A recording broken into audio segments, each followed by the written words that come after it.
edition of the Sports War. And we are back. We got the full crew in the house. That is what it's all about. The Yankees, out of any team in the league, are the best equipped to handle a blow like this. I think there is a higher power at play here. He's due law of averages. That dude is the ultimate scrub. It's trash. Yeah. Every person you have in there is fucking trash. Next game, you're going to see a big performance. You can see it in the end of the game, and I'm just totally stoked and excited for this. And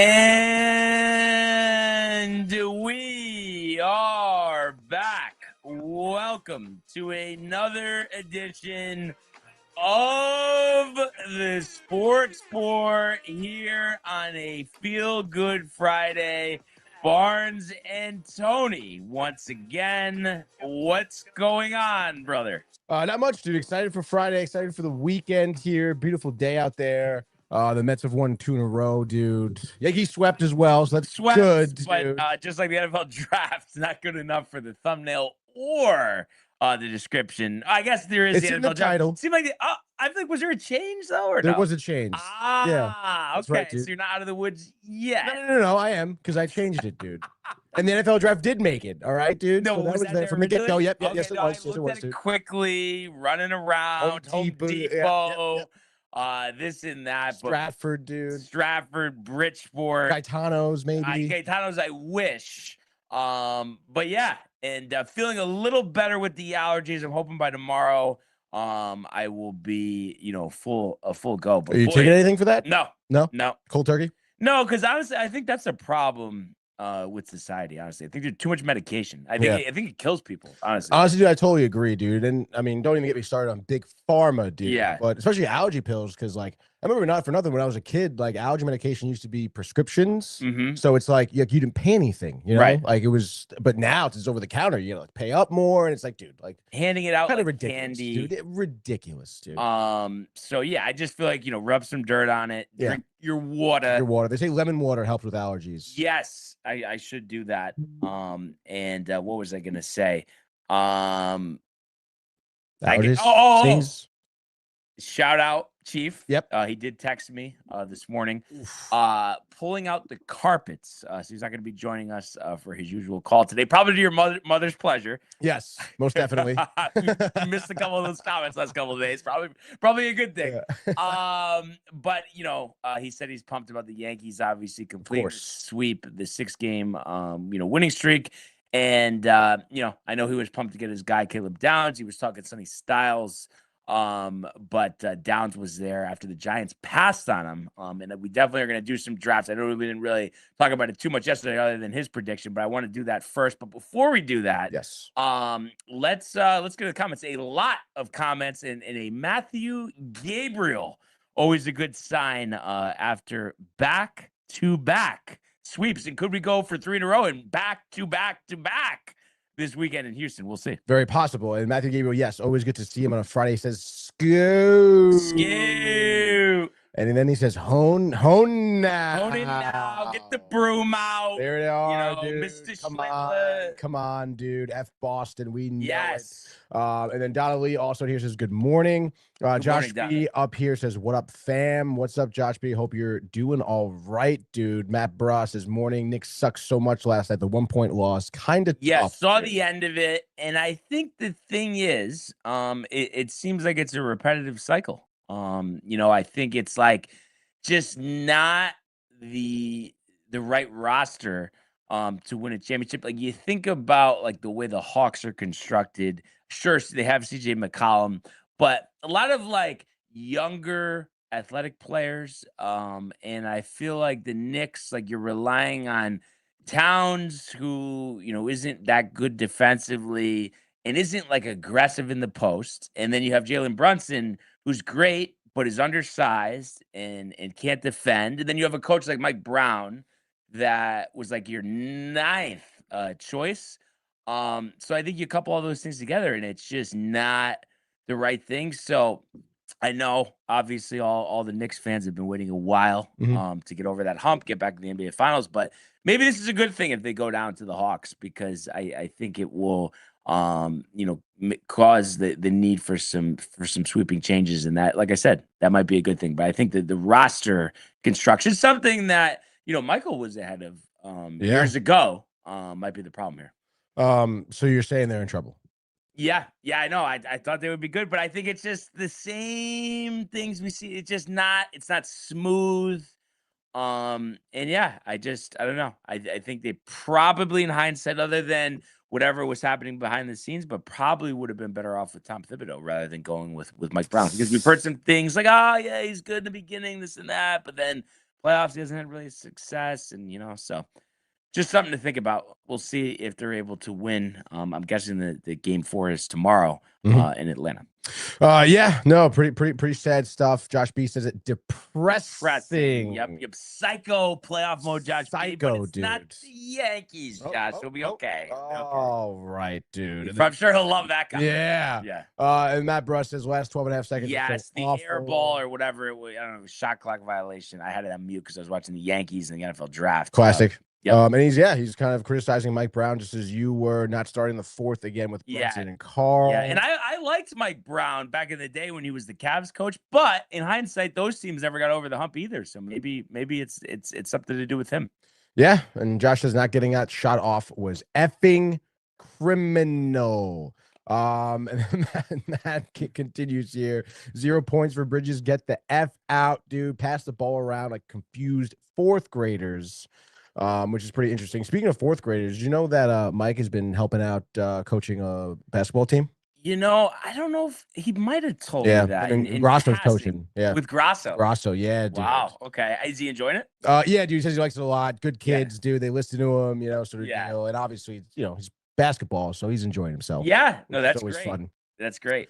And then Matt, that keeps going, dude. Why are they not doing more of the Mitch and Carl combo? Carl's more aggressive when Mitch is out there. Not good at all. And then Kev Dew saying about time. LMAO, I'm assuming to us going live here. What's up, fam? My bad. Dude. It's all right, dude. It happens. It happens. Was almost going to set the alarm for 5 to get everything done this morning, but only 5. Nobody wants that, dude. I mean, what's the earliest you'll get up, really? Like, if you're trying to, if I'm going to the gym and stuff, 4:45 alarm.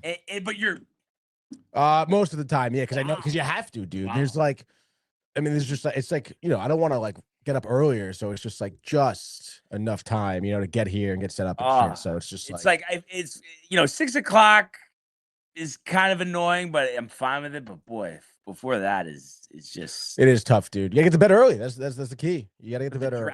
The draft, the excitement of the sweep, NHL playoffs, even too, dude. I know, whatever. Kev Dude does say let's go though. And then Josh B's agreeing with Matt Bra over all of this stuff. He says we're up to Matty Boy. Oh, Kev Deuce says we're up to Matty Boy, actually. And then Matt, he said it. Bring back Papa Tibbs, dude. What's the deal? What is he doing right now? Nothing. Sitting at home, collecting a check because they still owed him right money. Which is nice, I'm sure. You think he gets hired by anyone next season, or maybe? Oh, there you go, Josh B. I'm not crazy during Yankee playoffs? ? And he says, out your damn mind. No, I would just say, damn mind. I mean, Outshow. I think, he's always said this, that it's like the same thing for him, but come on. I mean, that's all I have to say, Josh. Oh my goodness. And I think too, I mean, you had to kind of, and again, the season's not over. Okay. I don't want to channel my inner Josh B. Wow. But you had to kind of see it coming. Maybe not in the first round. The Knicks, you're saying? Yeah. It just feels like they've been missing a piece. I mean, that's what it is. I mean, we'll see what they could do. Well, I mean, going into the playoffs, what were your expectations? Eastern Conference? No, because I had some arguments with Colum, months ago. And because I was saying, like, dude, you're so negative about the Yankees, but you're all like, yipper or whatever you want to call it. Enthusiastic. About the Knicks. Yes. And it's just like, dude, like, the Yankees are definitely way better positioned than the Knicks. And like, that's the truth, like whether people want to hear it or not. But I just thought they were going to run into the Celtics or the Pistons, but apparently they might run into the Hawks and CJ McCollum. But we'll see. And then Matt Mate says Thibs is putting himself out there to find himself a woman, which is good. I mean, get the nut when you can, Yeah, it's great. Just not if you're married, like Mike Vrabel, Oh, dude. That's oh, something I was thinking about that more this morning. I know the stories keep going. Oh, no, first of all, you go. No, I was gonna say I was like, I guess it was in my feed. I was watching like interviews between him and Yes. So asking about the wife. And then there might be a bastard child too. Oh, dude, absolutely like ridiculous stuff. And I know I'm kind of going against what I'm just about to say, but also the media is sickening. And again, it's not the right thing. Mm-hmm. I don't condone it. But also it just shouldn't be the story that it is. Like it's irrelevant. It's just irrelevant. And it's just one of those things. I feel like too the way the media points things like all these talking heads, they're all great people and they don't do anything wrong. And it's just like they just attack somebody when they're exposed. It's really messed up, man. It's a messed up world out there. But I just it's enough. Enough with it. Let's just play ball. Play ball. But a little switch up here. Before we do play ball, to the bench. Let's go to the world of the National Football League. This kid is special, man. Just think to do that. Gonna run for it. He got it, and there he goes. Oh, the play of the year in the NFL. Throws intercepted by Surtain. Nobody's gonna catch him. Jones through the end zone. Touchdown. Quincy Williams leveling Murray. There he goes. Jamar Chase. Not yet. Touchdown Bengals. Stafford. Williams. What a hit by Buda Baker. Buda Baker just saved the touchdown. All right, so today's NFL draft segment is brought to you by Velvet Llama. Premium canned cocktails crafted by MSC bartenders with a playful spirit. Enjoy their award-winning espresso martini with Italian espresso and chocolate notes, the crisp Moscow meal with Nigerian ginger, or the spicy margarita with organic agave and jalapeno. Ready to drink treats to made with finest ingredients. Grab yours at velvetllama.com and ride the smooth wave with Velvet Llama. So a little bit to unpack here in terms of the draft last night. Did you catch anything? No. You're so funny. It's like a Zach Wilson thing. But anyway, come on. It is. Right. I was watching the Mets game. I was at work at the same time. Working but it's more than that. But whatever. We don't have time. I was watching some of the Couch Cast this morning. That was so shot. It was a little bad. Yeah. I'm sorry to say. Yeah. Josh is mad at you now. I don't know what happened though. They were kind of building it up to be like this dope stream. And also, I only saw a little bit of it, but was it just them? Yeah, for the most part, it's them. Yeah. I mean, what happened to everyone else? I don't know, right? Yeah. Like, I thought they were bringing all these people. They had the big couch, all these seats, and like RJ joined for a little bit. I think that producer John over there. Yeah. But yeah, I don't know. They had freaking Rosenberg call in. Don, I did see Don. Oh, yeah, that's right. Don videoed in. Rosenberg videoed in as well, which is cool. But again, I don't know, just like fell a little flat. It happens though. But also the draft. Into the picks. I don't know if you saw this just on like Twitter or something, but Roger Goodell said, let me just get the pick here. With the 8th overall pick, the New Orleans Saints. Stop it! Did he really? I swear there was other times. I don't know the particulars of which times it was. But people were like, "Is this guy drunk?" Like he was slurring. Which I. Okay, no. Let's just go to Twitter. I should have done that in the first place. I don't know if anybody else picked up on that, but that was a few times. He was like, "You think he was hammered, dude?" I don't know, but it just when I did look it up, people were that was the comments looking like my computer out there. Oh, I know, dude. I don't know. I think maybe the Wi-Fi, a little something. And then Roger. What? Huh? Roger. Roger? Oh no, I don't know. It looked weird from here. I guess I need glasses. Oh boy, dude. I don't know. New Orleans. Wait, what was up here? No, this is a photo. Okay. No, but I think you had to put Roger Goodell slurring. Saints draft slurring. The slur, dude. Like Vrabel. Maybe latest. Here's some loud boos. Do the latest because that's. Let's see. Nope. Oh. I don't know. Whatever. I noticed it. People were talking about it. I think you're just not searching it right, but we'll give you a pass. This guy says, sorry his words. This is all the latest stuff. It's Kev Douche says he was sauced up, LMAO. So, and that dude, so you saw it. Maybe put Jordan Tyson Saints and then like they'll play it. All right, that's a good call. That would be good. Jordan Tyson Saints. Let's see. It should start. Pick announcement. Like search pick announcement. Is that what Yeah. you're saying? Pick announcement. Spell announcement wrong. Yeah, do that. Yeah, this must be it right here. All right, hold on. Stand by here. Let's bring this in. Oh shit.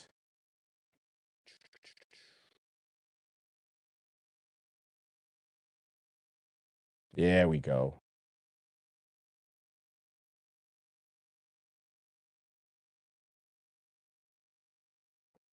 Oh, does it start after he announced it? No, it seems like he's. Oh no! He's no. He didn't announce it yet. He didn't announce it yet. All right, Pat, take it easy. Fucking McAfee. Did you just say it? Saints. I mean, right? I mean, definitely wasn't Saints. No, definitely was not Saints, dude. I mean, I don't know. I mean, I guess, yeah. I mean, wouldn't you be popped? Do you think he was actually popped though? I'm just confused if he just like, I mean, it's possible. Misspoke. He's talking a lot, obviously. Very true. Very true. But yeah, was convinced. But that was funny. But anyway, down to the nitty gritty here. As everybody knew, Mendoza going to the Raiders, and I was talking to my dad about this morning on the phone. I think because I feel like if it was, the quarterback drafts have been weak. I don't have to look it up, but the last time you only had 2 quarterbacks go in the first round back-to-back years, probably been a while. But I think Mendoza, like next year, there might be 5 or 6 guys go in the first round.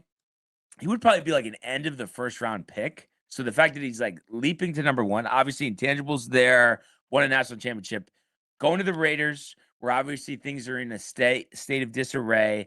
I mean, on an offense, sure, you have Genty, and then you have Meyer and Bowers at tight end. I think the biggest thing is, that I think you don't want to rush him. I mean, they did sign Kirk Cousins, and I know there's such a sense of urgency and a lack of, patience these days. But I think the best thing for Mendoza would be to sit for the first 8 games or so. But again, that just doesn't seem to happen too much, short of like Jordan Love. So we'll see if that happens. But and how it works with Mendoza, obviously he goes to a place where Tom Brady's there, so you'd think he'd have some influence on him as well. But the Raiders take, who was obviously the best quarterback in this draft. Mhm. The Jets go with David Bailey at 2. Seems like in recent years, sure, there's been some offensive line, or you want a group offensive line. It seems like just all the time, it feels like with their top first round pick, obviously sometimes they have 2. This year they end up having 3. They trade back, but they are trade up to get to number 30. But they go David Bailey from Texas Tech. 1 year there, did lead the nation in sacks, 14.5. I like that. Explosive first step. So you think about him and Will McDonald off the edge, really could be a tantalizing pass rush for the Jets. So there was some talk about Reese there from Ohio State, but Bailey, I don't think anybody's arguing there. So I think that was a good pick for the Jets as they look to really rebuild this defense that was just absolutely atrocious last year under Aaron Glenn. And then at 3, the Cardinals go with Jeremiah Love. Interesting. So going running back, I mean, you bring in Mike LaFleur, who, couldn't, just coordinate a Jets offense. Again, he had Zach Wilson. So, but, he was from the Shanahan tree, worked under solid with the Jets, then went back to the Rams as well. And now, he's the head coach of the Cardinals. Mm-hmm. And it's like, you have Marvin Harrison Jr., you have Trey McBride, but you're going with Jacoby Brissett quarterback. We'll see if they take a quarterback in the second round here. But you just wonder if they're going to get the value out of him. But I think they're hoping because they've been kind of mired in some lulls here. I mean, you had the one playoff year under Kingsbury with Kyler Murray. But other than that, they've been a terrible team. So we'll see if they can get the value out of him on a rookie contract. I question any running back. I don't care how good they are, a number 3 overall pick. And then you want to talk about Saquon. I think he was number 2 with the Giants, but it's like, they went to one playoff game with him. It just doesn't usually seem like that's the move, but we'll see if Mike LaFleur is able to utilize him and get the Cardinals competitive in what is a tough division in the NFC West. At 4, the Titans went with Cardinal Tate from Ohio State. The consensus number 1 wide receiver in this draft, and pairing him with Calvin Ridley, you have Cam Ward. I think that was a good move for Robert Saleh and obviously Brian Daboll, the offensive coordinator there. The Giants go with Reese at 5, the pass rusher from Ohio State. Kind of inconsistent production. Measurables are there. Mark, Corey, and Mike, they're all Giants fans, and they had wanted to get Sonny Styles and Caleb Downs to get neither. Right. So they were a little tight. Mark is a big Ohio State fan. He thinks Reese is going to be a bust. And it's so funny. Mark with his ridiculous stuff, blaming the Jets that they didn't take Reese so that the Giants could take somebody else. And he just, all the time. Like, Mark, well, the Jets are going to take what they want to take. They don't care about the Giants. So anyway, that happens. The Chiefs and the Browns do a swap there. So the Chiefs moves up to 6 to take the top cornerback, Mansour Delane, at LSU. Obviously, they had traded Trent McDuffie to the Browns. They get his replacement there in Delane. Sonny Styles does go to Washington at 7. So interesting. We'll get to the second guy, but the first guy from Ohio State there that the Giants were thinking about, he goes to in the division to Washington. Obviously, their defense has been rough for the last couple of years, so that's a good move. The Giants, not the Giants, but the Saints or the Slates, as Roger Goodell said, go with Jordan Tyson. A lot of rave reviews there. Trying to think of which analyst it was. It might even have been Daniel Jeremiah, but they were just saying like, oh, he thought that, he was the number 1 wide receiver in the draft. The Saints get him. And I think that was, a good move. Give Tyler Shuck another weapon there in New Orleans. And we'll see what Kellen Moore can do in year 2.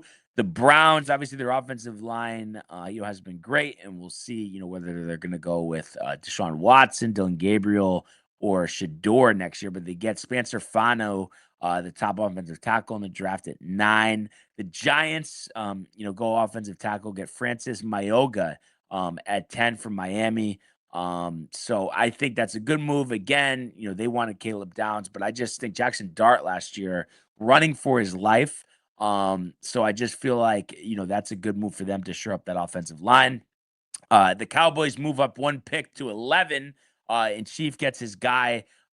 He had mentioned Sonny Styles, but he said he would take Downs, and they do get Downs at 11. So I think that's a good move for them. Obviously, we knew they needed the help on the defensive side of the ball.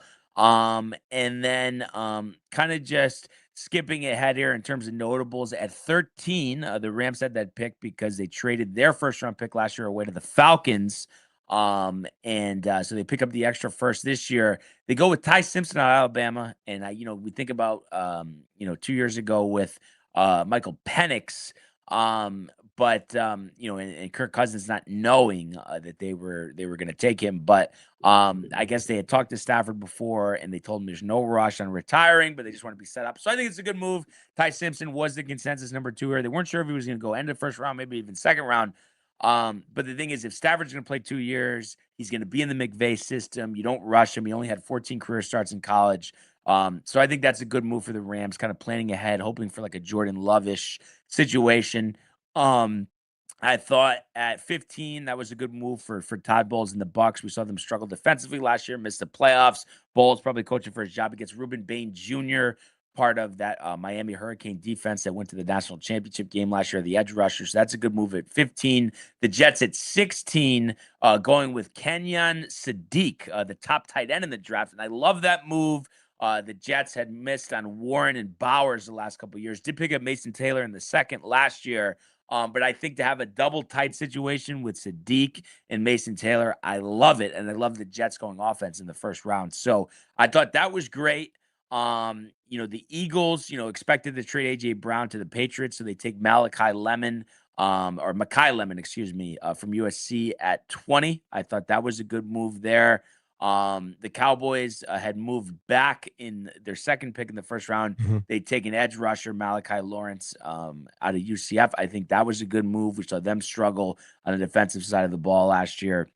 And then the two other notables here, the Jets trading back into the first round, had that top pick in the second round, but decided to move back in to get a receiver. Omar Cooper Jr. Was Fernando Mendoza's top target at Indiana last year. I thought that was a great move because the wide receiver core last year had been lacking. Lazard is playing. I mean, come on, give me a break. Excuse me. Anyway, no bless you, Tony. But I thought that was a good move. So I think the Jets, I have to say the Jets, Tony, had a good draft. Did you hear from Jay at all on the draft? No, negative. Okay. Negative on Jay with the draft. And it's so funny, Kev, do like it's like you're pronouncing every name correctly, ripping Maui Noah. The Earl. Okay. What did you say? I don't even know. It doesn't matter. The guy's irrelevant. Wow, dude. Wow. Tell me what you really think, dude. Anyway, no, I think the Jets did a good job, picking up two offensive weapons. Obviously you got Geno there, but they could take somebody in the subsequent rounds, and I just think that they're building an offense because you got the two tight ends and then you got the two wide receivers, plus you have Breece Hall, and I think Braylon Allen did get injured a little bit last year, but I think those are some good weapons. So I think your line is good. It just comes down to the quarterback. We're expecting Geno to be bad. Promised land. But maybe we'll take somebody in the second round that we could plug in after Geno kind of butchers it. Maybe Geno surprises us. Probably not. You never know.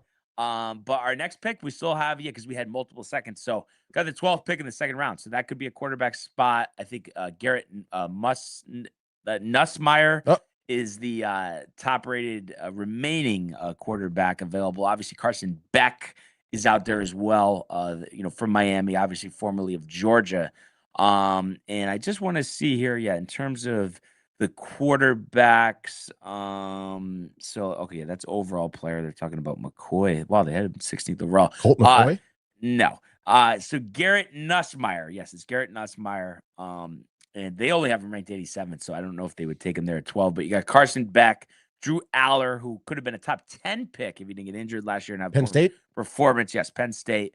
I like him. And then, as a flyer. So there's some guys later in the draft. You have Fagnano from UConn, Diego Pavia.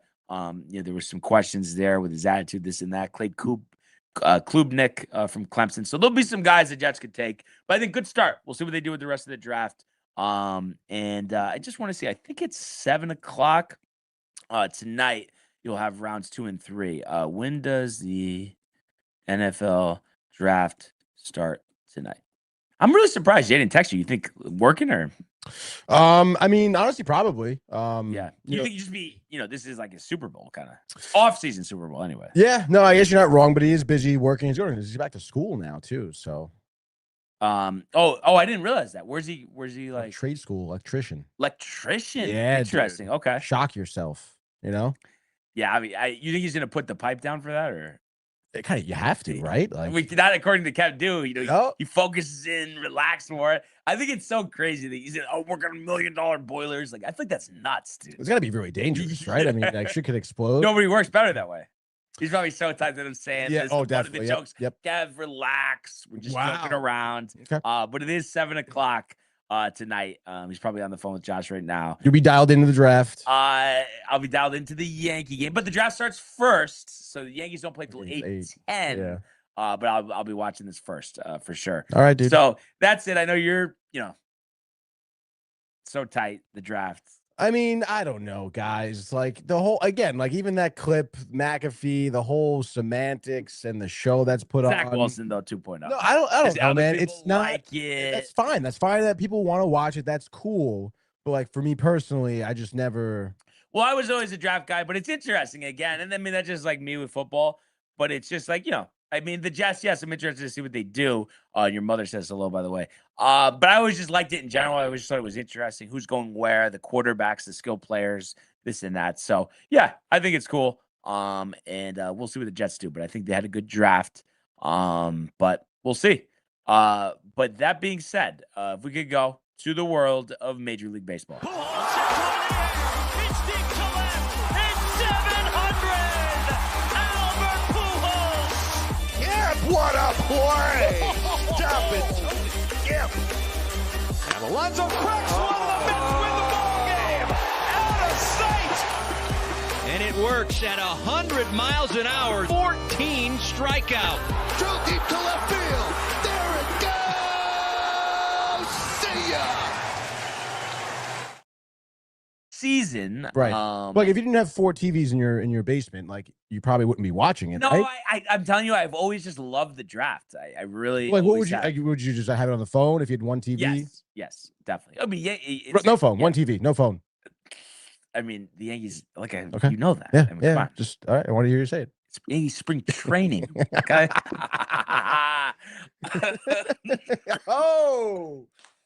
Oh my Excuse me, God, guys. dude. Excuse me. Allergies. Just when I thought I was out of the water. But the Red Sox, I feel like they're probably still in Fort Myers for spring training as they lose again. They're now 9-16. Not good. The Yankees bringing out the brooms at Fenway. I think it was like the first time since, like, I don't know if it was 2018 or 2019 that the Yankees had swept them at Fenway Park. A 4-2 win, a comfort behind win. But Cam Schlittler, kind of like Max Fried, didn't get off to the best start. Command wasn't exactly there. Not as much swing and miss as we're used to. But he dials it in, works past letting up a run on a Rosario error after getting then a double, I think, from Duran, if I'm not mistaken. Was that? Or no, Meyer, excuse me. After Trevor Story had reached on an error. And then also did hang a curveball to Narvaez. But other than that, was pretty electric, and he had a stretch. I think it was between the 6th and 7th inning through like 10 pitches, which allowed him to pitch 8 innings, 4 hits, 1 run, 5 strikeouts, and only 1 walk.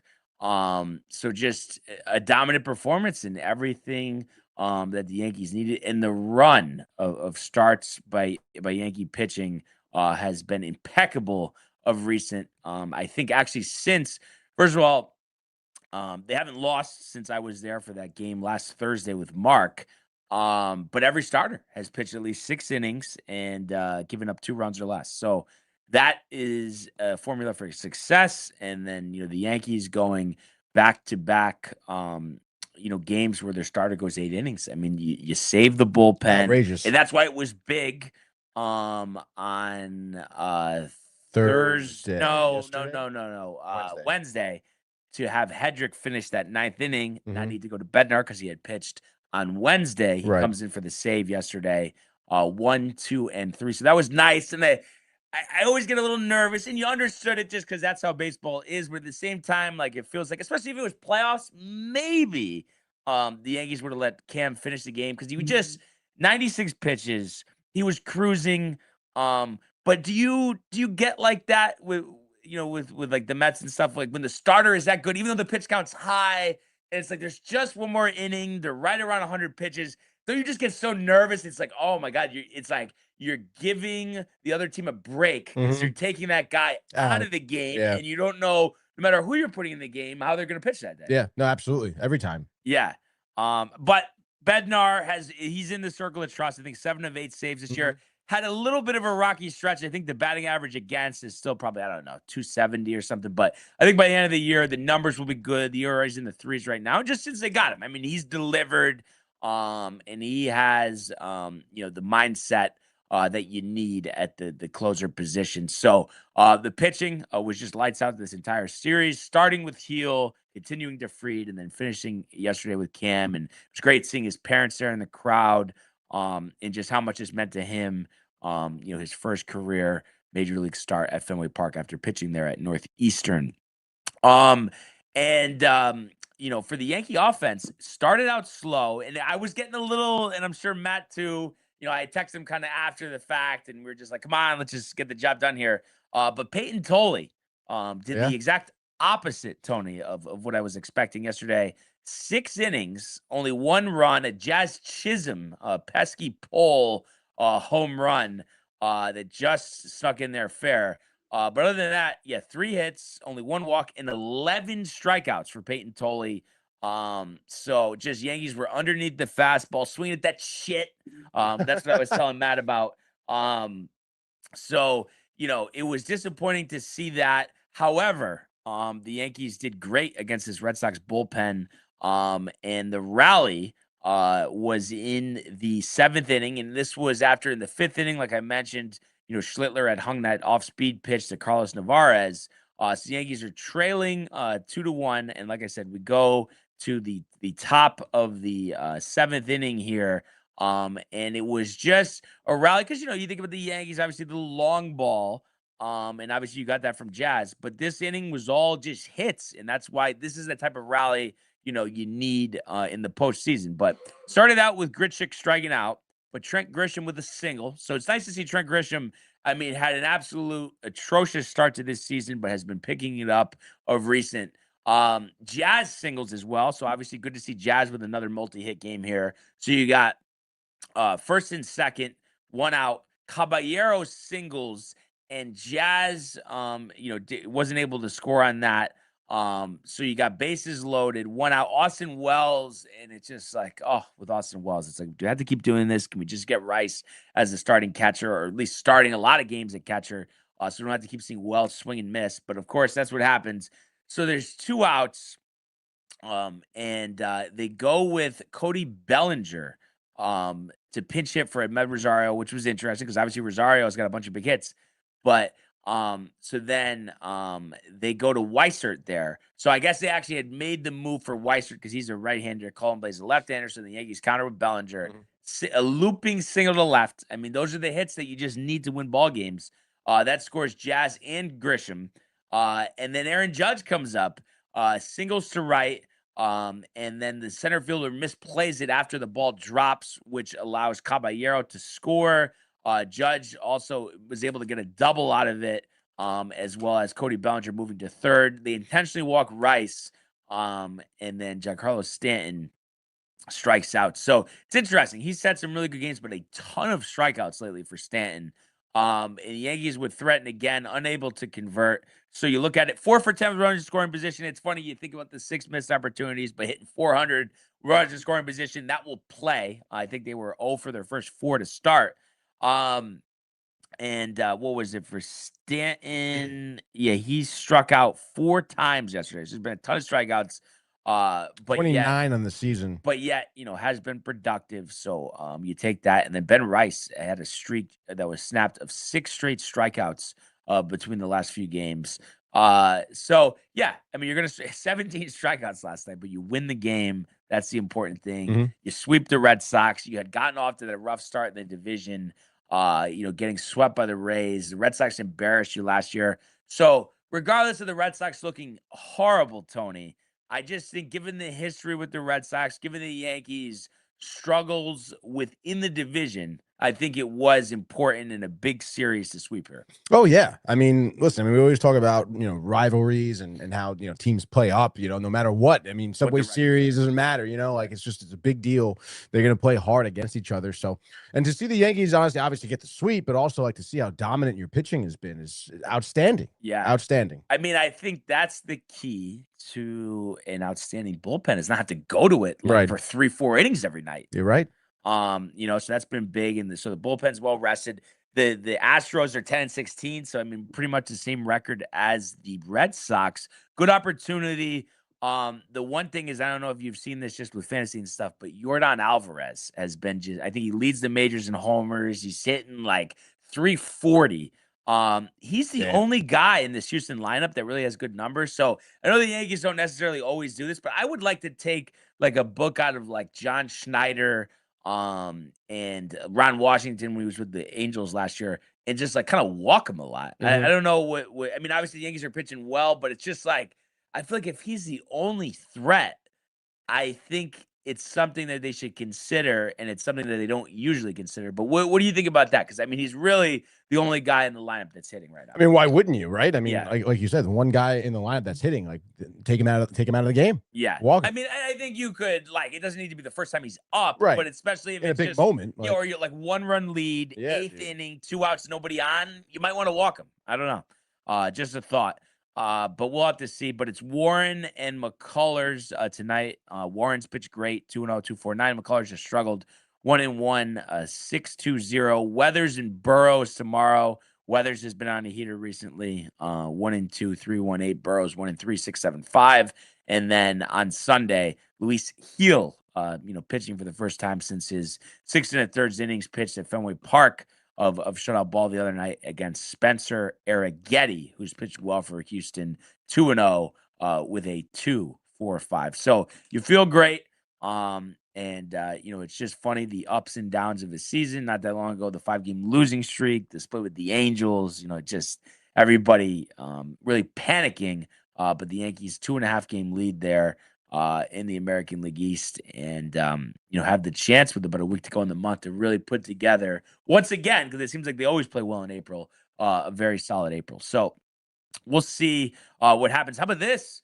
They are the only team in the division with a plus run differential. Oh wow, okay. Rays -12, Baltimore -4, Blue Jays -25, and Red Sox -22. Oh shit, And dude. I know there's been a lot of circumstances that surround it. And again, it's early, they could turn it around. But more surprising for you that Toronto or Boston has struggled the way they have, because a lot of people were very high on them coming into the season. Yeah, no, definitely. I guess Toronto. Just coming off the World Series yeah, appearance. dude, right? Yeah. Crazy. 10-14. Vladdy not hit. What does he have? 1 home run? I mean, I feel like he's like, is he even, you're right. Dude. He's What fucking are you that shit. doing over there, dude? How many home runs? 2? Vladdy has 2 home runs, Hit 12 three- ribbies, so hit you see- 337. So 5 doubles. Yeah. But nobody. Ernie Clement. He's hitting 320. Yeah, Wow, he's hitting he's really picked 320. it up recently because I have him for fantasy. It's like doing much. And then with Varsha, okay. George Springer I think George Springer is He injured. was injured, yes. Is he back now, or is he still No, I injured? believe he's still on the IL Okay, fantasy and team. then Akamoto has not got off to a good start. I have him No. for fantasy. That in 207. And then Jimenez was really never a good hitter, even though for him that's a lot of home runs. Yeah, no, it is. But yeah, I don't know, dude. So kind of interesting, but listen, it's gonna be a down year in the division. Let's just run away with it. Why not? And also before we move to the Mets here, Matt Mate says they should have let Fried finish the game the other night. I agree. Mhm. Think he could have done it. Pitch count was manageable. He says Big G can be a 250 all season as long as he dominates the postseason. Absolutely. That's when we need him most. And then John Pollock says Torkelson saves the day yesterday. Kenley Jansen has been picking up some saves for my fantasy team. Really? So I'm happy with that. But kind of crazy because it seemed like he was kind of on the outs, like the end of his Dodger tenure, but he's hung in there. A lot of different teams, Angels and the Red Sox. But he's still kicking. Yeah, I mean, maintaining a low ERA too. I'm really surprised, honestly. at that. Working his way up the all-time saves list. Yeah. As well. So that's kind of interesting. But I already mentioned it. But getting to the Mets, you take it away. But second straight win. In a crazy game. I did see some of the box score, the back and forth, the Devin Williams experience that we talked about. Oh my gosh. But the Mets live to die another day. That's what they say, dude. Yes, they do. 2 in a row here. They're 2-1 since they have to be 80 and 60. So there you go. In play. There we go, dude. We're kind of on that path there. We'll have to see that. Got to keep the good times rolling here. And it was great to see the dub here. A lot of interesting, obviously Christian Scott getting the start here. Didn't really know what to expect, to be honest.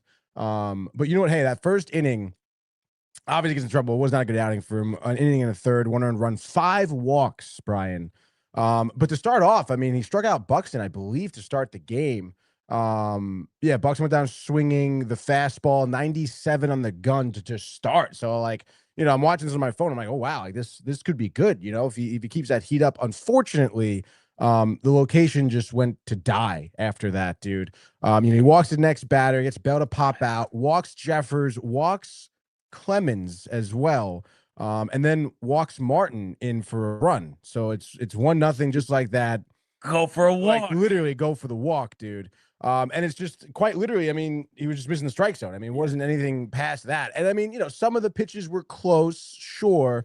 But obviously for Scott, I don't know if it was just nerves because he hasn't really been up in the majors in a spot like this, and he hasn't been up in the majors in general in a while. But obviously we know like some of the struggles he had in the minors, but I don't know. I mean, the amount of walks he had didn't really pop off the page. So I don't know what it was last night necessarily. I don't, and again, like you would know better than me. But I just think they're getting a little too cute with this stuff with the openers, with Scott, with Harris, and I know Peterson looked terrible. Yeah. I think they should have just kind of left him in the rotation and like given him a little more rope. I know obviously everything's urgent, but you're telling me you can't do better than this. And I know what he ended up pitching in this game, but I just think as a starter, I think he's better as a starter than a reliever. I don't know what you think. Yeah, I guess so. I mean, I don't know. Peterson is a really precarious situation because I mean, you go to his last 2 seasons, you know, he's pitching some of the best that he's ever been. Right. You know, so it's bailing after a couple. I don't get that. Yeah, I guess it's just because of the late part of last season and like he kind of picked up where he left off there to start this year. So again, I mean, I think it's Mendoza knowing that he's got a lot of heat on him. You know, he wants to make sure he puts the right pitcher in the game. And honestly, I think the way he handled his pitching staff this game, honestly, I think was pretty decent. We'll get to that, but yeah, it seems like maybe this Christian Scott experiment should be maybe put on the back burner. Yeah.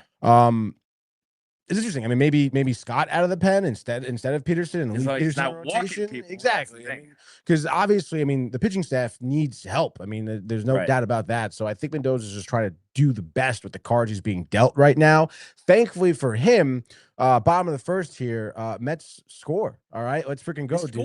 They score, dude. Bichette leads off the inning with a single to center. Soto gets walked. Alvarez does strike out. And then Robert grounds out to a fielder's choice to third. Soto gets out at second. So runners on the corners. Brett Beatty up and absolutely rifles his first pitch he sees, 414 feet. And it was like one of those, like you were saying the other day, where you just like you heard the pop off the bat and just immediately knew this ball was rifled. Yeah, out. So 3-run homer just like that. Beatty's first of the year. So you like to see that. Makes it a 3-1 game. Christian Scott comes back in the second. Does lead off the inning with a walk, but he walked again. I mean, you know, 5th walk of the game. Gets Gray to line out, and then Buxton's up, and dude, he hits him like it wasn't even close. And Buxton was pretty tight. The stare down, dude. And then Mendoza was already halfway to the mound, like took him out. Wow. Which again, I mean, I think that's the right call. You got the lead back in the first. It's 3-1. You don't want this to bleed out or anything like that. So like it's Gears of War. Like it's Gears of War, dude. So you pull him out, get Tobias Myers in there. He's dialed. The off speed from him has been outrageous, actually. He goes to this changeup, or I guess they're going to call it a splitter. But he goes to this split change, I believe, is what Ron was saying on the broadcast. Okay. Tremendous. I mean, getting a lot of swing and miss there. So he's able to get the first guy out. Bell grounds out after that. So you get out of the inning, which is nice. Because it did kind of seem like that things could have gotten ugly, especially after Buxton was hit by the pitch. So you'll love to see that. But bottom of the second here, Mets going to tack on some more runs. Simeon leads off with a double to, I think, off the wall and left. Mauricio strikes out, who got the call up yesterday. But then Bench, who had himself a night, doubles to center. Simeon goes to third. He got like a weird start off a second. I don't know what he was really doing. Okay. But in any case, runners in second and third, 1 out here. Bichette does strike out there, but a wild pitch by Joe Ryan, who was having a little bit of an off night, ends up scoring Simeon there. Bench goes to third. Which is great. Bichette's actually able to run to first, and obviously, which would have been a strikeout. He's able to be there. Ends up stealing second. Soto gets walked. So you have bases loaded here. Sac fly RBI by Alvarez, scores Benj, and then Robert, who also has been heating up, another double. The third double of the inning, is able to score Bichette. Soto's to third there, 6-1. Beatty strikes out to end the inning, but obviously you're feeling pretty good with a 5-run lead here. And then things kind of go a little haywire in the 8th, I believe it was, right? Well, I guess you got Peterson comes in, he gives up a homer to Gray in the 6th, which makes it 7-3. That was a first pitch sinker, middle of the plate. Not good. Again, I mean, we talk about Peterson all season long. It just seems like that sinker tends to bleed up, and that's when batters are going to hammer you. So you have to keep that sinker low.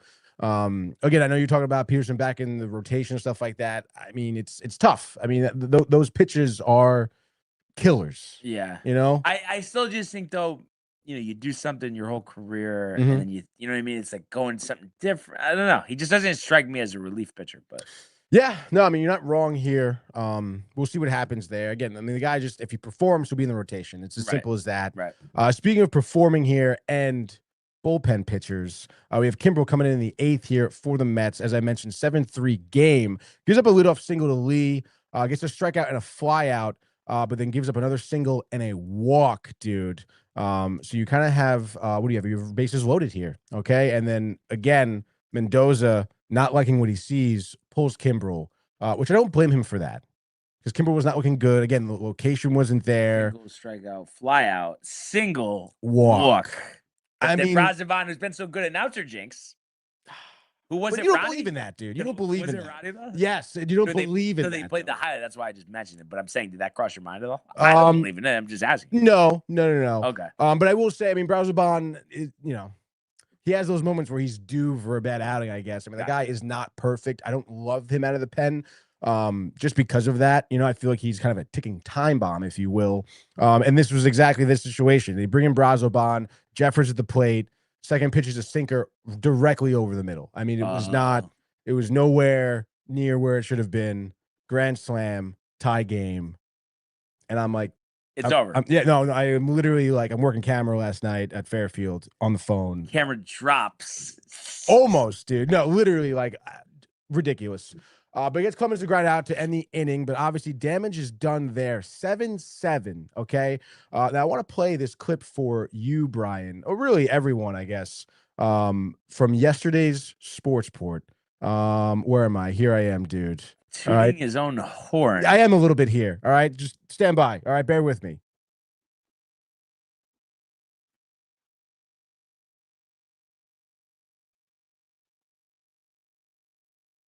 Crazy. Okay. All right. Crazy. So we go here, bottom of the 8th. All right. Crazy, dude. So bottom of the 8th here, Morris pitching for Minnesota. Beatty leads off with a single. Taylor gets a sack bunt down to bring Beatty to second. Love the small ball there. Simeon singles to left. Beatty's on third at that point. Runners on the corners. Okay. Mauricio flies out. Bandit comes in, walks Tommy Pham. Great at bat by him, honestly.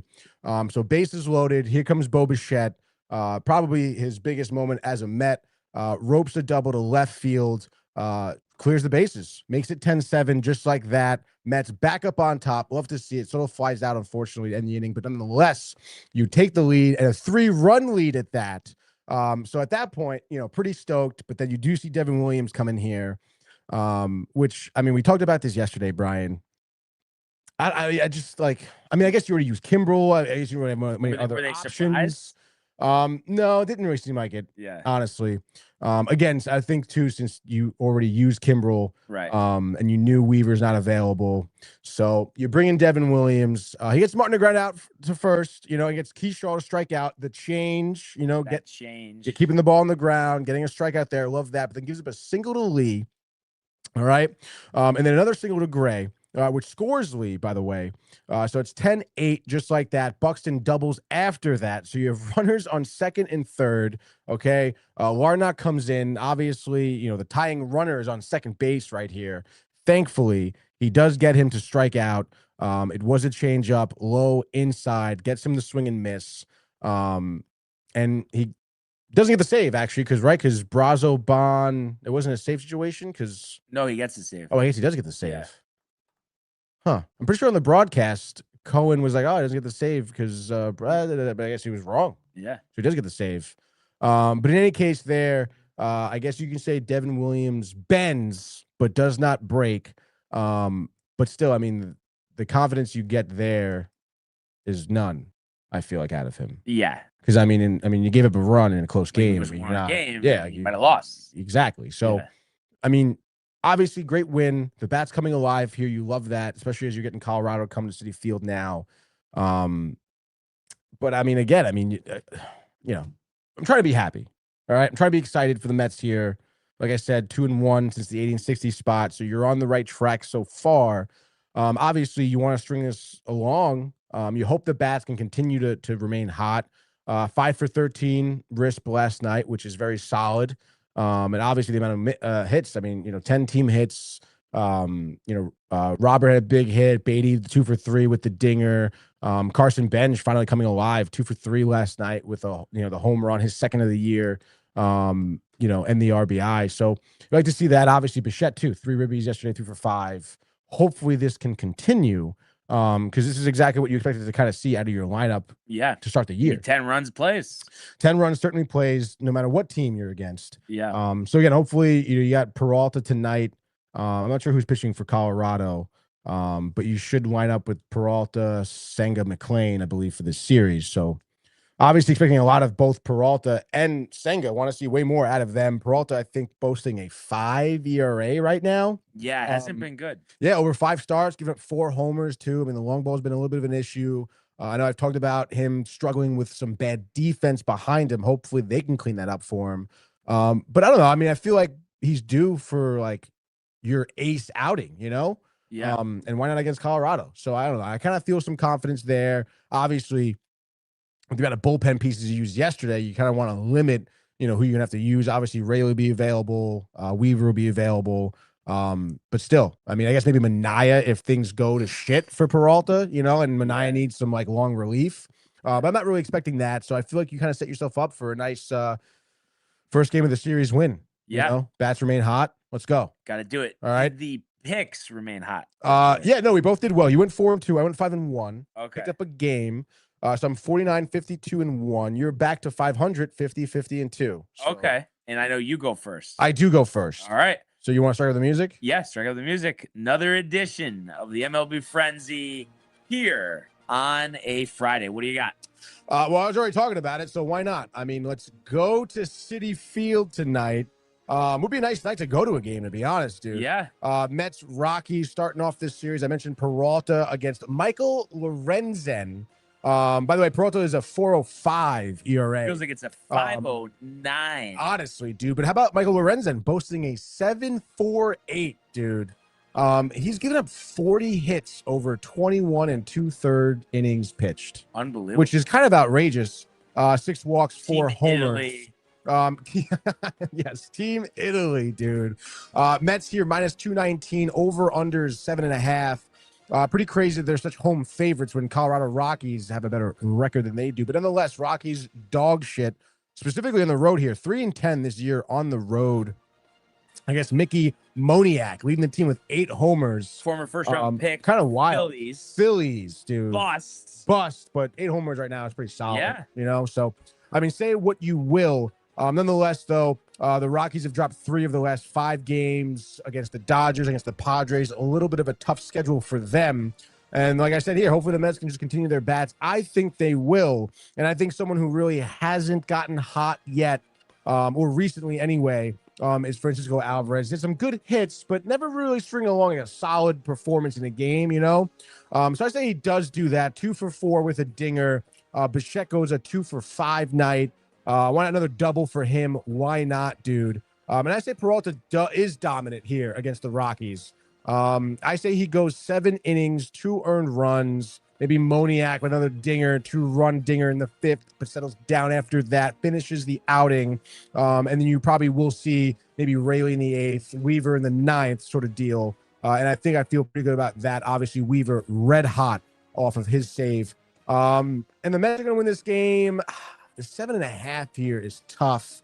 I'm going to say it's 4-2. So give me the Mets with the under for this game. All right. I am going to go with the Yankees in the under. First game over at Dakin Park there in Houston. Yankees -149. Total is 9. Will Warren versus Lance McCullers Jr. And I think the Yankee pitching continues. We're talking about Alvarez hot. 347, 11 homers, 26 RBIs. Rest of the lineup, not. So I think Will Warren, 7 innings of 1-run ball and 8 strikeouts. And I think the Yankee offense early and often off, but colors. I'm going to say Ben Rice and Aaron Judge going deep. And I think Jazz and Caballero with multiple hits, multiple steals. Yankees, I think, win an easy one here and make it 7 straight wins they win, let's say 6-2, Yankees in the under. Yankees with the under. Second game here. Let's go to Toronto as the Blue Jays are hosting the Guardians for game 1 of a 3-game set, Brian. Gavin Williams towing the slab for them, 3-1, 2.12 ERA, a bright spot in their rotation, no doubt. But we're going to go over to the black hole that is Max Scherzer this season, a 7.16 ERA. We were just talking about how the Blue Jays struggling offense in terms of the long ball, not great. Obviously, some batters for average there. Over under is the 8. Toronto, the home dogs at plus 104. I mean, Guardians, yeah. I mean, I don't know. I think they're due for maybe some offense here. They just got shut out by the Astros 2-0. So give me the Guardians winning this game. Over under is the 8. I think Gavin Williams has himself a day, fanning 11 Blue Jays. He's got 40 strikeouts over 29 2/3 innings pitched, so pretty solid there. Maybe gives up a homer, maybe to Vladdy, I don't know, or Andres Jimenez, maybe, who's leading the team there with 3. But nonetheless, has a solid outing. Scherzer maybe last 5 innings. I'll say 4 2/3, 4 earned runs, couple of walks, dude. Blue Jays lose this game. I'm gonna say, I don't know, 7-2. So Guardians in the over. Bang. All right. I've been picking them a lot recently. They did lose the first 2 games of the Giants, one last night, and I think a winning streak is going to start. And you got Sheehan versus Tyone at Chavez Ravine, Tony. And I just think the Dodger bats will heat up here. Max Muncy, what a start to the year. 8 homers, 294. Andy Paez hitting 337. And Sheehan hasn't been great, 5.85. Tyone has been decent, 3.97. But I think you're going to see Ohtani and Freddie Freeman with homers in this one. Tyone chased after 4 1/3, 5 earned. And I think the Dodgers win this one 8-3. So give me the Dodgers in the over. Like that call here. Let's go to Atlanta now for my third and final. Braves hosting the Phillies, dude. This is going to be, I think, the second time they're meeting this year. Yeah. Phillies, worst record in the NL East right now, 8-17. It is. I think it's a 9-game losing streak. Yeah. It is, dude. And you know what it's going to be? It's going to be 10 after tonight. Grant Holmes on the mound for the Braves. Solid. Over under is 9.5. He's facing off against Andrew Painter. I would hammer the over here. I think offensive explosion on both ends, of the game here. I can see Schwarber with a dinger. Matt Olson's been hot, been killing it for me in fantasy. You can see him with a dinger. I don't know. I mean, yeah, I think everyone gets popped here. Give me the Braves win this game. I'm going to say 8-5 at the end of it. Maybe Olson late in the game puts the Braves up. Like I said, hammer the Braves, hammer the over. Phillies are trash.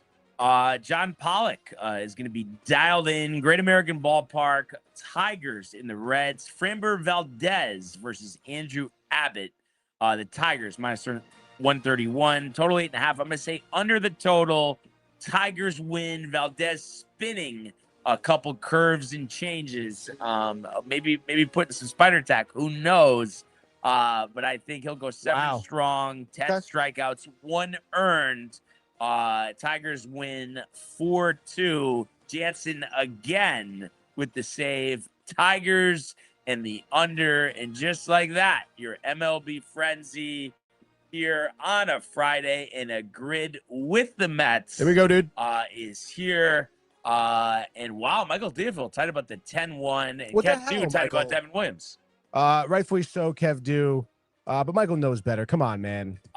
It's Friday. So usually, obviously, you always do the full Mets thing, and I'm going to need you at least on one of them here. But I did have for Mets Padres. Who do you think I said? 0.5. Who do I think you said? 0.5? Yeah. Aaron Loop.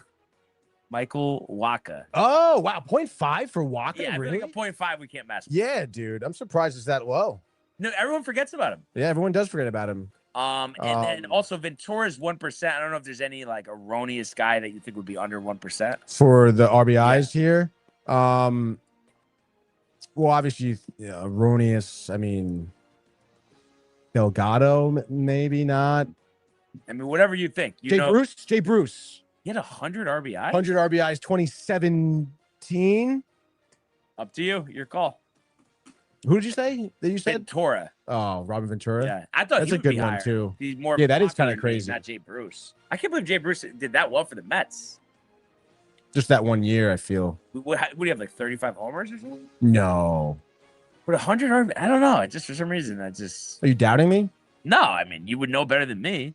All right, we're gonna do No. Oh man. No. No. Howard Murray. No. Come on, guys. He had 59 RBIs. No, because Oh, okay. Because you. Oh, I mean, I was thinking 20. No. It was 2017, but you can't combine it with what he did with the other team. Oh shit. Yeah, but just do the back Oh, channel. that's fucking bogus then. So I'm. Well, not really, because it's with the Mets. He had 69 or whatever RBIs with the Mets. What was it? 75.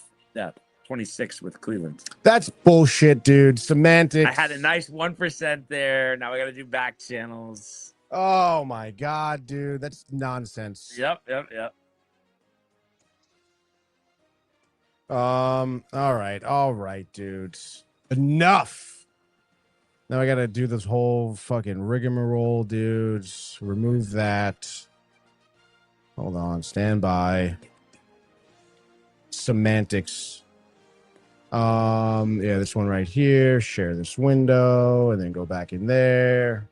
All right. Let's dial it in here. Oh, I didn't know that one. I like Beltran's 20%. David Cohen's gonna be high. Yeah, do Ventura if it's 1%. What are we talking about? 1%. But I feel like there's like Kana up here. Oh, Kana, there we go.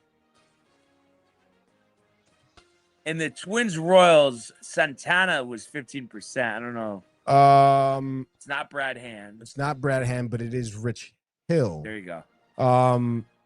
Yeah, we can do Rich Hill. And then I got a good one for the outfield. Michael A. Taylor, 0.8. Oh, really? Okay. Michael A. Nice, dude. And then I have Paddock Dead Nuts at 4%. 4%. And then another really good one, Jorge Mateo, 0.06. Wow. For outfield. Outfield for the Padres? Yeah. Okay. Jorge Mateo. Nice, dude. Nelson Cruz at 4. I mean, I feel like for the 100 RBIs there. Yeah, it's probably the best we're gonna get, right? Kind of think so. And then Brady Anderson, 0.6. 18. 0.6, dude. Yeah, pretty solid. Pretty good. Yeah, Pretty right. good. It's all right, dude. Can't complain. It's all right, dude. Gridiron, we go. Yeah, actually have this pretty set. There's a couple I would want to think about, but you could do the top row though. Left to right here, Colt McCoy, Lawrence Tynes, and Deontay Banks. Deontay Banks. There he is. And then underneath Banks there, Rashawn Slater. And then underneath Slater, Matthew Slater. Wow. And Couple then of Slaters. to the left of him, Chris Jones. Oh shit! What just happened there? I don't know. It's that one. And then next to him, something just happened. what do you mean? We only have 2 guesses left right now. Oh, you must have just sticky fingers. Come on, man. But you could do it on the regular browser now. Yes, I could do it on the regular browser now, but I still have to close this one, which is fine, dude. Everyone relax. Everybody's in a state of disarray. Oh gosh, dude, this is terrible. Fucking Jay Bruce.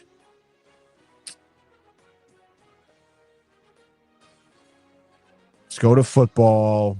Oh my god, dude. Jay Bruce, though. I mean, that's really not good. 2 teams. I still stand by he did it. All right. Matthew Slater over here, right? Yeah. Chris Jones next to him.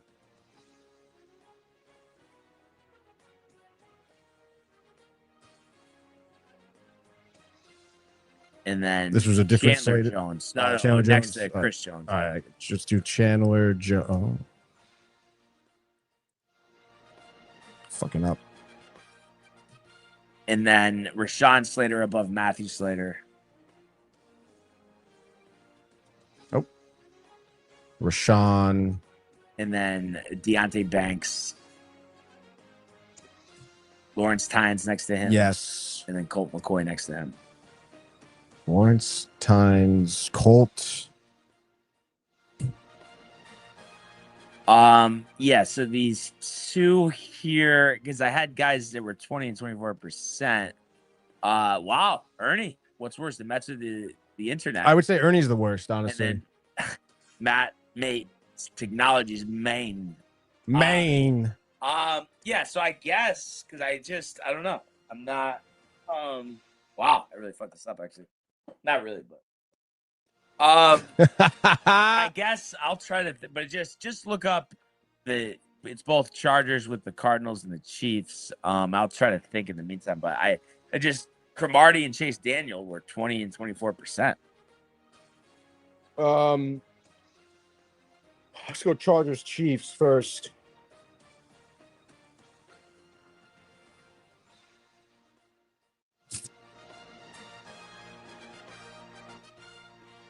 Ba-na-na-na-na. Come on, what the fuck's going on here?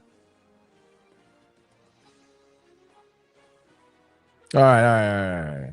Couple quarterbacks here. You got one. Only one from this century here. This is a guy, though. We know his name. Oh, my God. Security verification. Yes. Human. All right. This guy is a quarterback here. I guess he's undrafted. Went to Mizzou. But that's Chase Daniel, no? Yeah. But he's 24%. Oh, I didn't know that. Oh, shit, dude. All right, then fuck that. Running back. 27th overall pick in 01 to the Vikings out of Wisconsin. Not Ron Dane. No, had one. He was on Minnesota from 01 to 05. In 02 was his best year, almost 1,300 yards. And then after that, in 06, went to Kansas. And then was with the Chiefs until 07. He was traded to the Tampa Bay Buccaneers, where he was then traded from there in 08 to, it looks like, the Chargers. And then back to Tampa. And then he was back to the Chargers in 09, and then ended his career with Oakland. He didn't do much then. And where did he go? He went to Wisconsin. And this is definitely a guy we used before. Michael Bennett. Yeah, dude. There we go. Michael Bennett. Oh, there's three different. Last year was in. Oh no, it's the 01 one. He's drafted in 01. Oh, that's right. Good call. 0.7. Cardinals, Chargers. Antonio Cromartie was too high.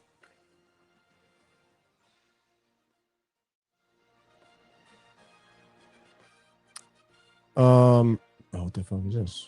Chargers. Yep, here we go. All right. Why is it what is this?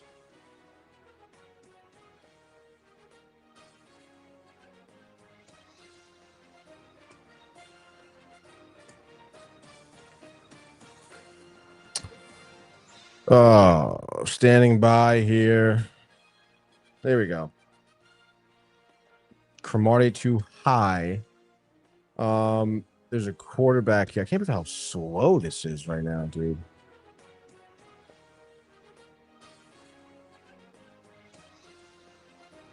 This guy's a two-time Super Bowl winner. I don't know. Is he going to be high? Quarterback out of BYU, drafted 5th overall by the Bears in 1982. McMahon? Yeah. Yeah, I guess just do it. All right.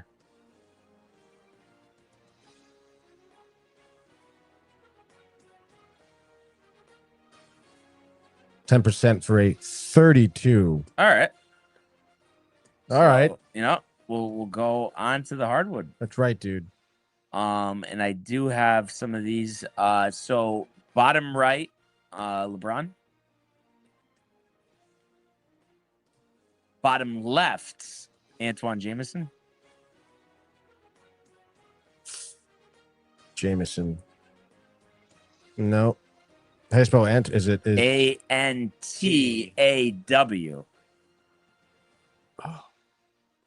4%. All right. And then middle right, Nicholas Batum. How do you spell Batum? Batum. T. There it is. And then above him, Jason Maxiell, Maxiell.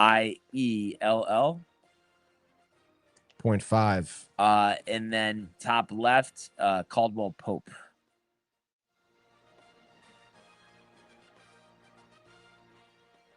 All right. So I just gotta Washington. Oh yeah. come on, Josh. Give us something else though, because like I had Schroeder at the top. Jay Crowder. 19%. Jay Crowder. Did Jay Crowder play for the Blazers? I feel like he definitely played for the Kings from what I've seen. But he did not Play for the Blazers. play for the Blazers. Damn. I'm trying to think of the 20,000. I mean, I'm gonna try. I guess I'll try Chris Webber, but it just feels like he's gonna be. Oh, he didn't even score 20,000. So, like Bibby didn't either. I just don't Kings. Like I just don't. I mean, who does? Trying to think like somebody like crazy that was on the Kings, and I just can't think of it. And then on the Blazers Wizards, it feels like there would be a center. Wow. Well, you don't say, oh, but I think McCollum, but he's probably going to be high, but I'll try it. 26. So annoying. Look up the Kings and the points, because I can't think of that.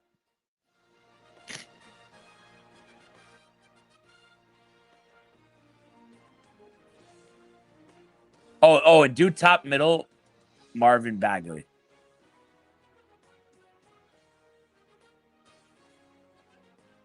Oh. 10% for Okay. Bags. All right, so Kings, Kings 20,000 points.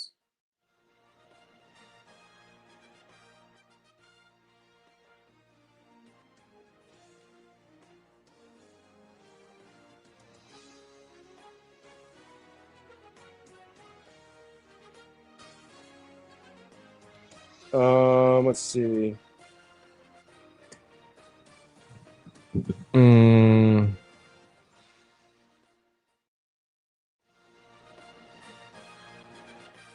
Oh, maybe DeAndre Ayton on the Blazers? Let's check that. Or not the Blazers, but the Wizards. Let's see. I mean, I think this guy's gonna be really high.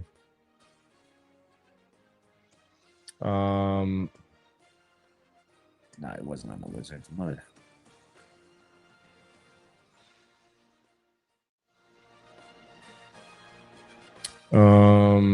Did this guy do it? Career? No, he did not do it. Seth Curry on the Wizards? Well, Russell. Oh, yeah. Do Russell Westbrook for the 20,000 points for the Kings. Oh, okay. There we go. I don't care if it's high, Josh. Okay.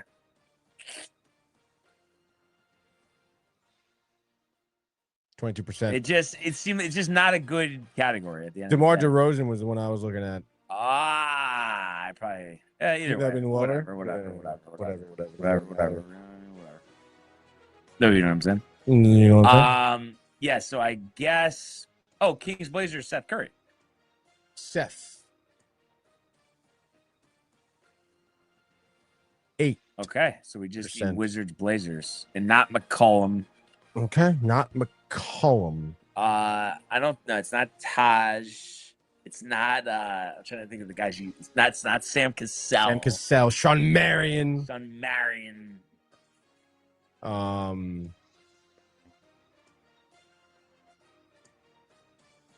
Let's see what we got going on here. Oh, another guy I say a lot. Oh, there's another guy we used. I believe we used him yesterday Second round pick in 2016 to the Bucks out of Virginia. This guy is a point guard. Yeah. Malcolm. Ariza. Trevor? He says Ariza too. I'm trying to think. Go Ariza, actually. There we go. I feel like it'll be less. Josh B. 3%. 3%, dude. He'll vet it probably. He'll vet it, dude, for a total of 50. Not too bad with that 22% there. No, yeah, no, actually, that's kind of great. Yeah. 22%. On to the hockey. Good call, Josh B. Good call. Penalty minutes, dude. 20 goals a season is pretty easy. Flyers 20 goals. I mean, I guess we could do Jeremy Roenick.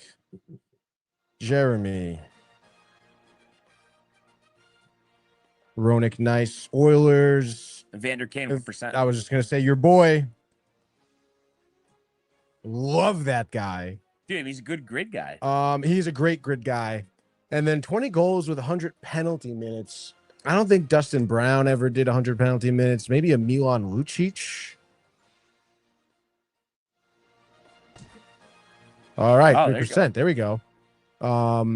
Okay. Penalty minutes is so annoying, dude. Yeah, it really is. Let's save that for the last. Let's do classic Brassard spot. Let's go through the usuals here. Next to him is Del Zotto.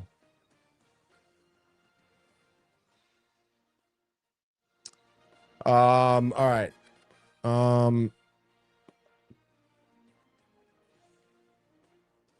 Let's see. Letang's only 6% for the Penguins penalty minutes. Really? There we go. Chris Letang.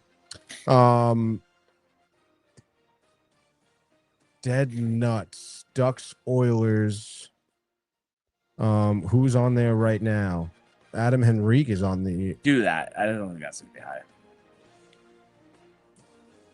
Just had a feeling. 9, dude. And then we can do our boy Louis Domingue? No. I was gonna say Paul Coffey. Do Todd Coffey's father. Paul Coffey. How's it going, Paul? Oh, fuck. That's the only time he's ever failed us. Honestly, 26%. That's crazy. Yeah. I wonder if Jari was, or Stuart Skinner rather, or even. Oh, Stuart, yeah. Yeah, I don't know. For the Ducks, dude, Ryan Getzlaff. Look up and see if Ryan Getzlaff had 100 penalty minutes. How do you spell his name? Ryan with a Y, and then Getz with a Z. Getzlaff. Yeah. 9%. Nice. Oh, yeah. Oh, okay, great. You did it. Oh.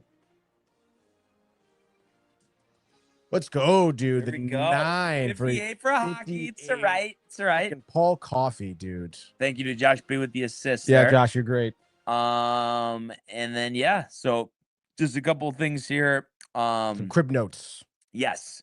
Well, first, the Zurich. You've had it on your screen there? Yes, that's right. Have you seen anything like crazy? I know Lowry and Koepka not really playing that Dude, well. Koepka is so pissed off right now. You Dude. saw him? Anytime they cut to him, dude, he's shaking his Doesn't head. want to hear it. Doesn't want, and he's dressed in all black today too, so he looks like extra gloomy, like sad. I don't know what's going on there. He wants to get into the signature event next week. Yeah, but I don't know, man. They have not. I think they had one moment where they were maybe smiling. Lowry hit some cool chip or whatever, but other than that, dude, Just get hammered. honestly, it seems like they especially Lowry. I mean, talk about getting hammered, dude. A great drinking buddy, I'm sure. The Fitzpatrick brothers left a few birdies on the course. Minus They shouldn't have. 13 though. No, 500 today through 10. I'm saying like they could have they could be like in the lead, like, Yeah. honestly, with some of these birdies. And my Canadians, wow, this is the best start I've ever had here. They're 7th, had one in Svensson, 12 under. There we go. Canadians. Who would have thought Eric Cole and Hank Liboda leading at 6 under, 4 under through 11, shot at 60 yesterday. Alex Smalley and Hayden Springer were the leaders after round one, shooting a 58, 14 under par. They're teeing off at 201. Eckroat and Thompson are tied for third with Heem and Kang at 13, as well as Meisner and McCarthy. And then we mentioned Fitzpatrick brothers. Jay Bird says he wants to get hammered. He wants to get hammered. Jets draft. Yeah, give us something Jets draft while we're on. Anything, Jay? Anything? Jay. And then let's see. Yeah, the worst of the bunch here. How about yesterday? Even par 72. Chris Kirk and Pat Gazzari. Like, obviously for us, we say even par, great. for pros. That's pretty embarrassing. Not good at all, dude. And then so that's really that. We'll see who takes it over the weekend. And then just the playoffs quick here. We talked about the Knicks losing. The Raptors, winning a game there at home. So holding home court can even up the series tomorrow. So that's 2-1. And then Minnesota leading Denver 2-1. And then tonight in the NBA, you got Celtics and Sixers, fighting there to take the lead in that series. The Lakers look to go up 3-0 in Houston. And the Spurs and Blazers are also tied at 1. So those are the 3 games tonight. And then Knicks will be on at 6 on NBC tomorrow in Atlanta. The NHL, I did see that the Sabres and so they're up 2-1. Mm-hmm. The Hurricanes are up 3-0. Ottawa, Brady Tkachuk maybe on the outs. Yes. Avalanche are also up 3-0 on Artie and the fellas there in Los Angeles. Mm-hmm. And then tonight, Lightning Canadiens, that's tied at 1. Golden Knights and Mammoth, that's tied at 1. And then Oilers and Ducks, what do you know? That is tied at 1. So we'll see what happens as the playoffs advance. Probably talk about it a little more, get a little more exciting. And then it's exciting already. Yeah, no, but still, I know you want to watch the Mets instead. Yeah, you're not wrong here. But this is a great lineup. Be at the bar all night. Yeah, but Binge Buddies, right? Binge Buddies tonight. That's right. 8 p.m. 8. Oh, what time's the movie? Movie's at 2:45. Oh, okay, so a little time in between.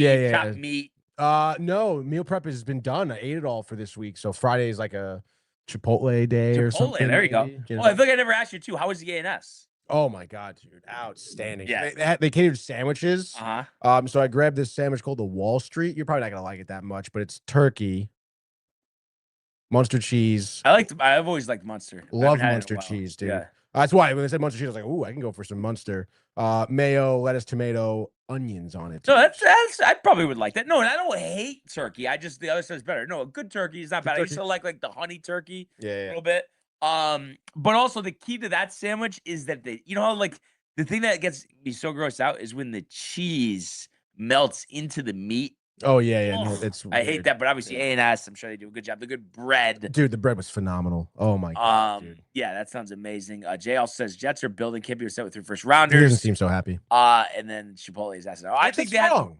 I haven't had it in a while, but I don't know. I feel like I would rather have authentic Mexican instead of corporate America. Josh B at the table, the Chipotle catering. I'm sure it's happened at the corporate offices. Oh yeah, no. But again, I guess I could, but like.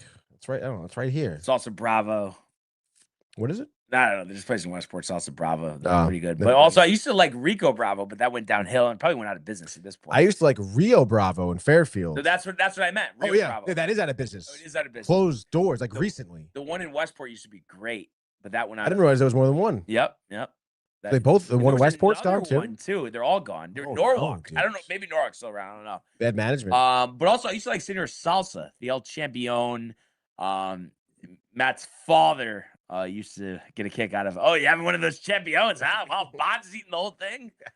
And then Josh says, "I wish." LOL. And then he says, "The best thing I said all day." Maybe about the Jets. The Jets. I guess so. Yeah. But no, it was a great draft. Honestly, best draft we've seen in a while. So just see, what they do today. I'm thinking maybe Nussmeier, but we'll see. And hopefully Josh B's all right. Hopefully he can at least take some dry hacks over the weekend. And then finally, maybe next week, let us know about the golf match. That'd be nice. But we love having him here as well as everybody else. Of course. And a great weekend upon us. And definitely check out Binge Buddies later. That's right. We'll be back in numbers on Monday. And Pollock is vibing, thinking about Fromber later. There we go. But great show today. Really appreciate everybody who tuned in and continues to comment, like, and subscribe. All the archives of the YouTube page, talking about Renee and Jay and costume the merch at downtime.tv.com. Want everybody to enjoy the day, enjoy the games, enjoy Binge Buddies. Yep. Let's go Yankees. Go Mets. And we will see you on Monday. Hey guys, Tony here from Downtime TV checking in. I want to thank all our fans out there who's been liking, subscribing, sharing our content. You guys are the best. You guys are our bloodline. You make us love what we do. Thanks again.